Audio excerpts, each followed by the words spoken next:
Level 1, minus $35,000. You are 24. You have a degree, a job, and a checking account that hovers between $400 and $900, depending on when the last bill drafted, and your net worth is negative $34,700. Student loans, a car loan, and $4,100 on a credit card that jumped from 19.99% to 27.99% APR after you missed one payment in 2022 when your hours got cut. Rent is $1,100. The loan minimum is $380. The car is $290. The card minimum is $140.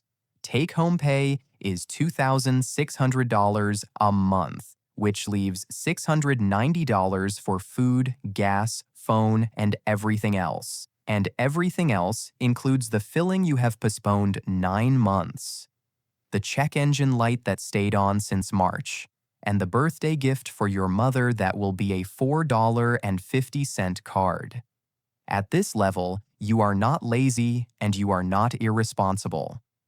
You made the exact decisions the system told you to make. Go to college, take the loans, get the job, and then it charged you interest on the gap between what your labor is worth and what existing costs. You are not poor because you failed. You are poor because the starting line was moved. For people who start in a hole, it is not a race, it is a dig, and the hole is crowded. Roughly 1 in 10 American households has a negative net worth, and almost none ever post it.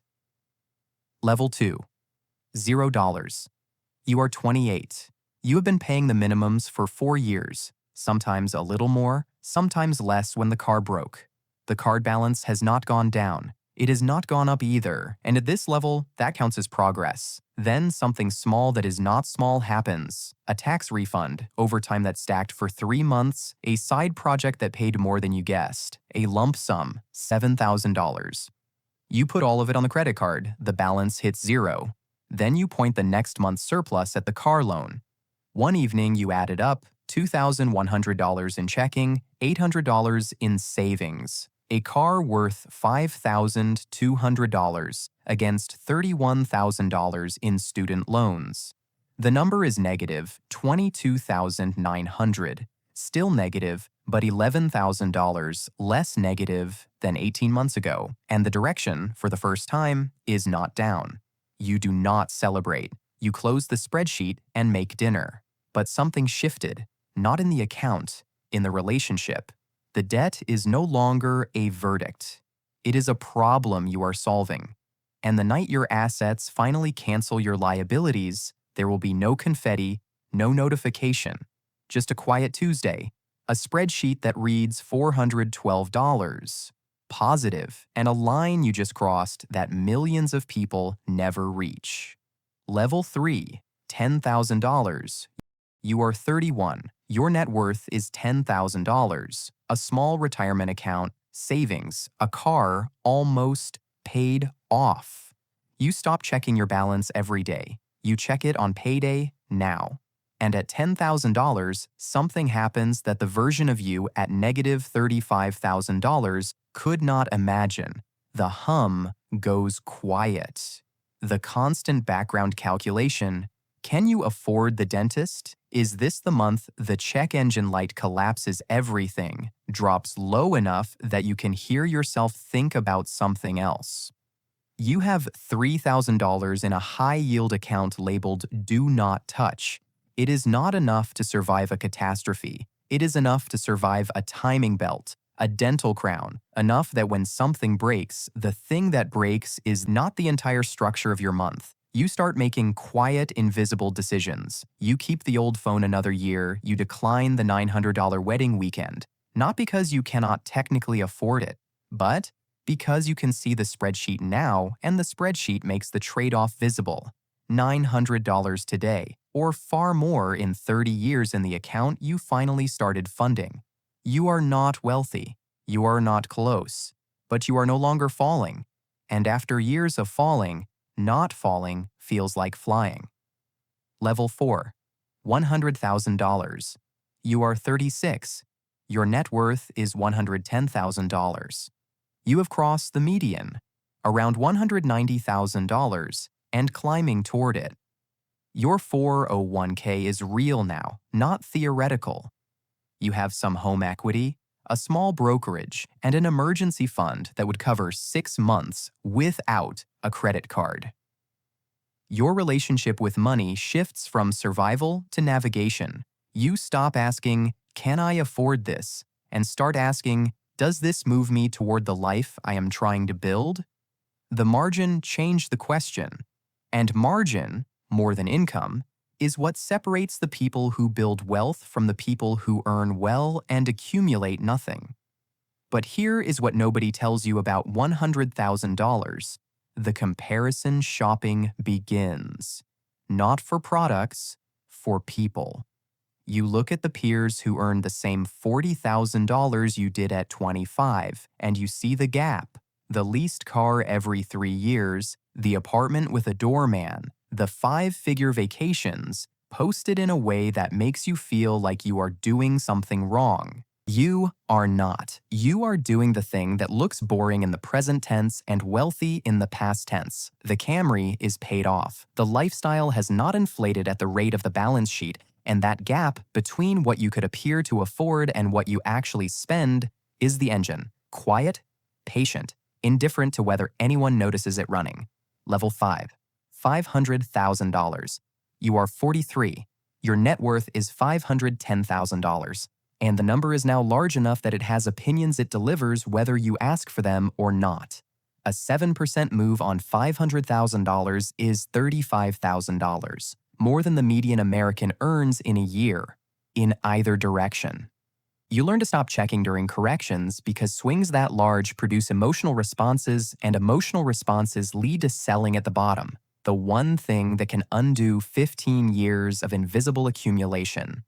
At this level, the financial industry notices you. The calls begin. Real people with titles like Wealth Advisor offering complimentary reviews.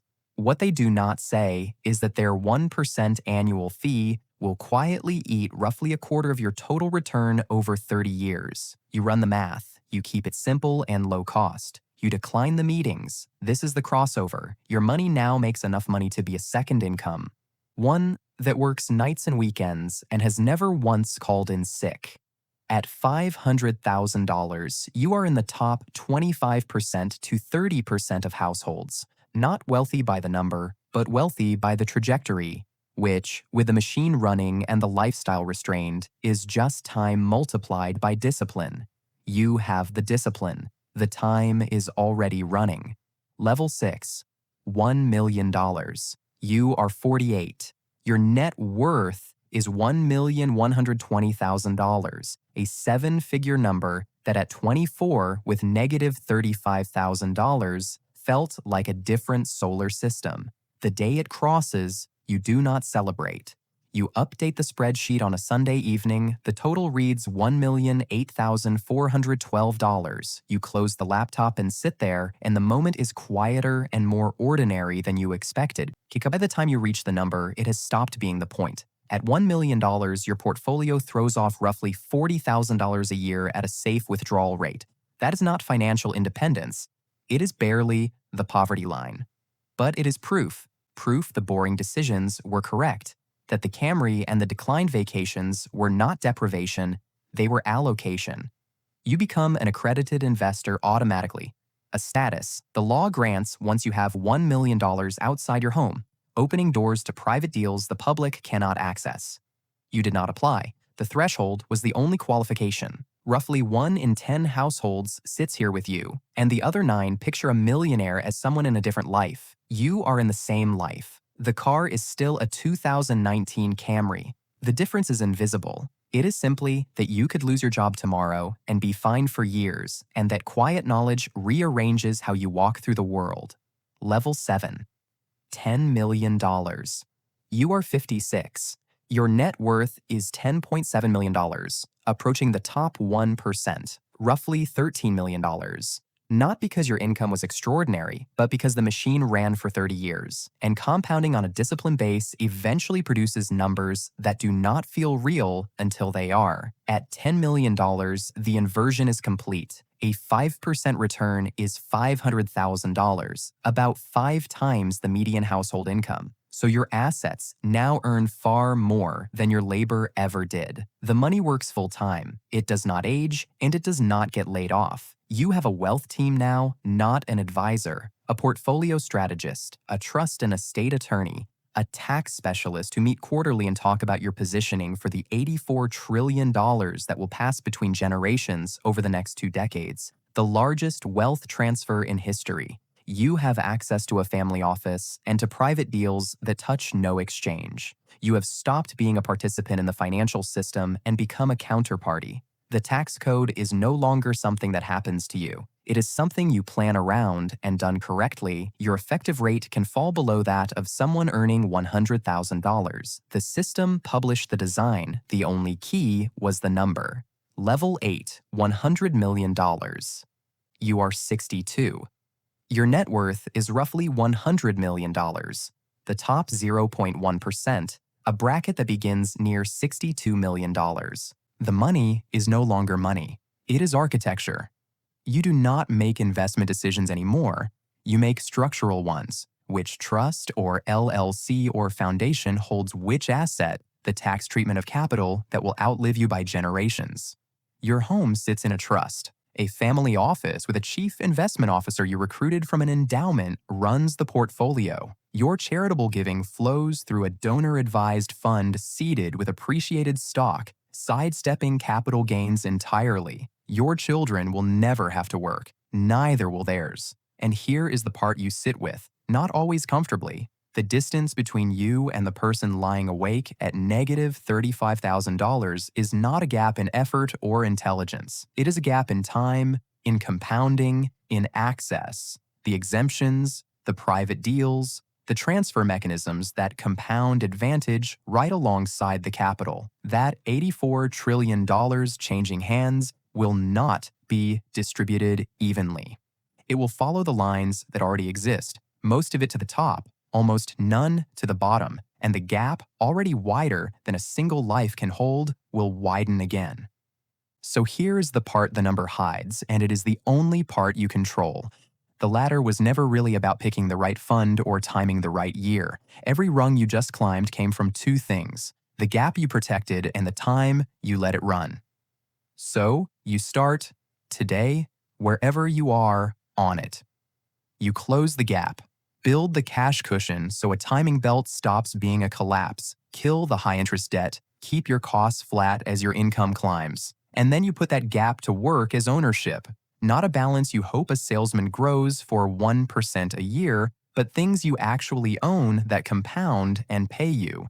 Equity in a business, a property that collects rent, a stake in something real that grows whether or not you wake up to it. That is the engine running underneath every level above zero. Ownership multiplied by time. You cannot buy back the decades you have not started yet. But the most valuable thing on this whole ladder is the one thing the person at the bottom still holds the most of: unspent time. Start the machine now and let it run. The same 3:41 a.m., the same city, the same dark. At negative $35,000, you are awake doing math that does not stop. At $0, you are finally asleep, and the quiet is a kind of wealth the system cannot measure, because it cannot measure the absence of fear. At $100,000, the engine is running and nobody sees it. At $1 million, you have proof, not of arrival, of concept. At $10 million, the money earns more than your labor ever could. At $100 million, you are architecture, and the wealth will outlive you. The gap between the bottom and the top, you finally understand, was never really about money. It was about time. Time on the right side of a system that rewards patience and penalizes emergency, that opens doors for balances and closes them for bills. The number, once it starts moving in your direction, does not stop. The only question the ladder ever asked is when you started feeding it, and the only answer you can still change is the one you give now. What you build now is the part that is yours.